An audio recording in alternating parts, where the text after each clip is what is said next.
I was abandoned by my parents when I was 8.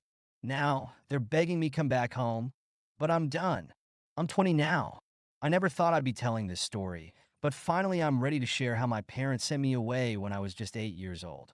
Looking back, I can see the signs were always there. They never really wanted me around. My parents had me young, barely into their 20s. I watched them struggle to build their lives while raising a kid they weren't ready for. Maybe that's why they always kept me at arm's length, though it took me years to understand that. Back then, I was just a little kid desperately trying to win their love. In public, they put on a good show. All smiles and affection when friends or family were around. But behind closed doors, that's where the truth lived. They'd warn me to keep quiet about how things really were, and I did. What else could I do?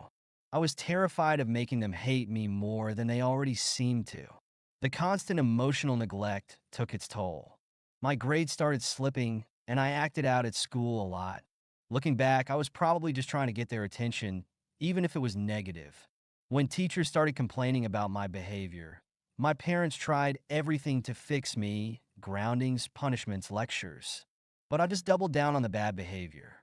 At least when I was causing trouble, they had to acknowledge my existence.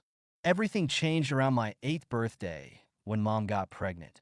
For the first time I could remember, they seemed genuinely happy. They announced it at my birthday party, of all places. I was confused at first, but it didn't take long to figure out what it meant for me. A couple weeks later, I walked in on mom packing my bags.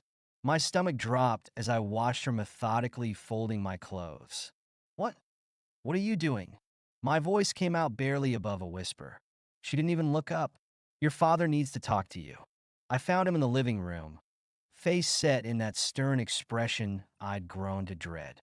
Sit down, son, he said, gesturing to the couch. We need to discuss something important. Why is mom packing my stuff? He cleared his throat. Your mother and I have decided it would be best if you went to live with your Aunt Sarah for a while. But why? My voice cracked. You're not doing well here, he said flatly. Your grades, your behavior, we want what's best for you. I'll do better. I promise. Please don't send me away. I was crying now, but his expression didn't change. The decision has already been made. You leave next week. I might have been young, but I wasn't stupid. They were getting rid of me to make room for their do-over kid. I threw every tantrum I could think of. I promised to be better, to get perfect grades, to never act up again. I begged them not to send me away from my home, my friends, everything I knew. Even though they'd never show me much love, they were still my parents. I remember one night, maybe a week before they sent me away, trying one last time to connect with my mom. Do you love me? I'd asked in a small voice as she tucked me in, one of the rare times she did. She'd paused, hand hovering over my blanket. Of course I do, she said, but her voice was distant, like she was reading from a script. Now go to sleep. She didn't kiss me goodnight. She never did, but none of it mattered. Their minds were made up. My aunt lived out of state on the family farm she'd inherited. She was my dad's oldest sister, never married, no kids of her own. Looking back, that's probably why she agreed to take me in. The memory of that car ride to her place is still vivid. Me in the back seat, crying and pleading, them in the front, determinately ignoring my tears.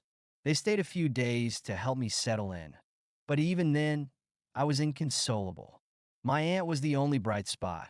She's probably the kindest soul I've ever known. While my parents were there, she kept trying to reassure me that everything would be okay, that I'd learned to love the farm. After they left, she spent weeks trying to get them to call me, to help me adjust. They rarely picked up. Those first few weeks were rough. I basically just cried nonstop. But my aunt never lost patience with me. She was there through every breakdown, every tearful night, every moment of missing home. And slowly, something unexpected happened. I started to heal. Working on the farm gave me purpose. School became easier without the constant stress at home. I made friends, my grades improved, and teachers actually liked me. It was like I could finally breathe. The better my life got, the less I missed my parents.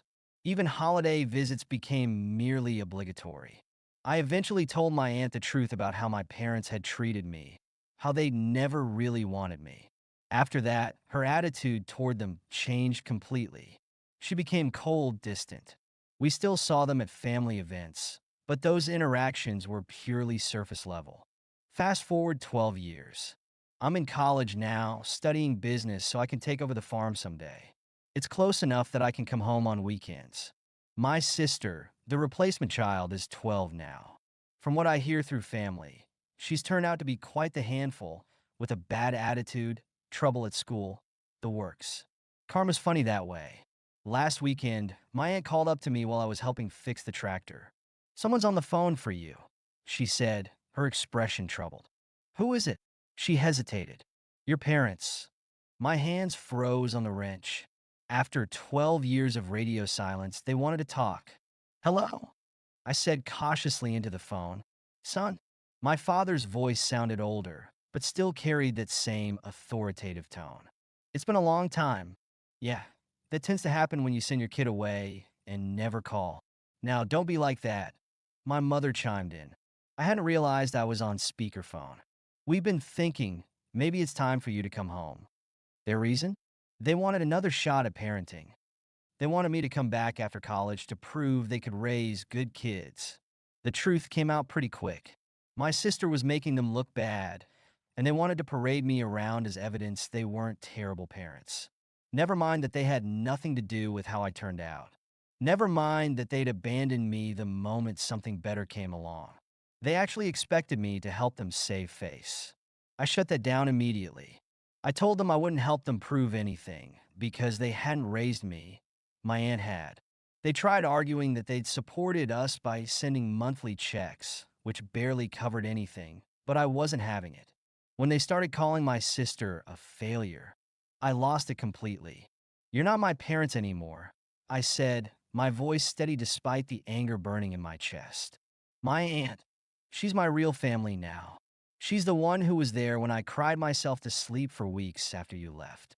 She's the one who came to every school event, who taught me what love actually looks like."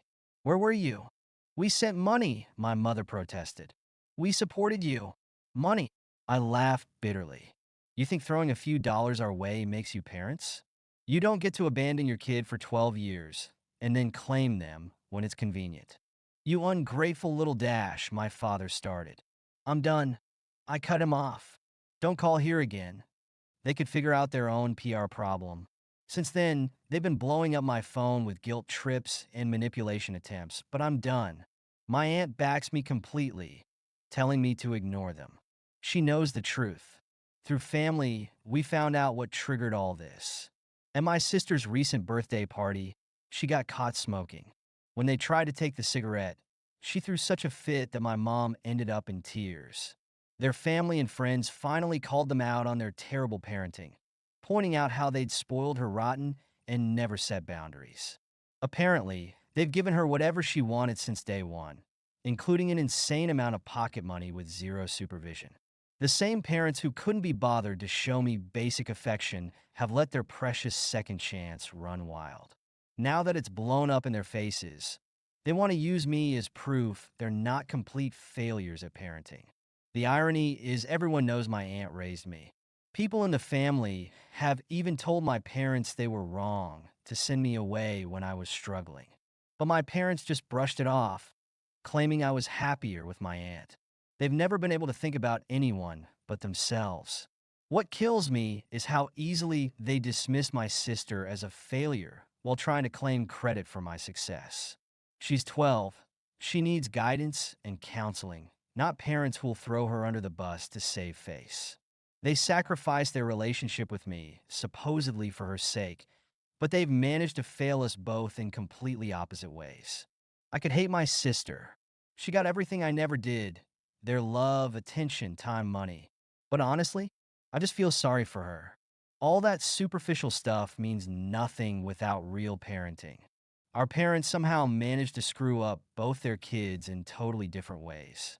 I'm grateful for my aunt. She showed me what real family looks like. She taught me that love isn't about money or appearances. It's about being there, about putting in the work, about choosing someone every single day. My parents never understood that, and now they're reaping what they've sown. They can keep trying to guilt me, but I'm done. I know who my real family is, and it's not the people who threw me away when something better came along. It's the woman who took in a broken little boy and helped him become someone he could be proud of. That's what real parenting looks like. That's what real love is. Thank you so much for listening to my story. If you have any thoughts, I'd love to hear them. So please leave a comment. Don't forget to like and subscribe if you want more stories like this one.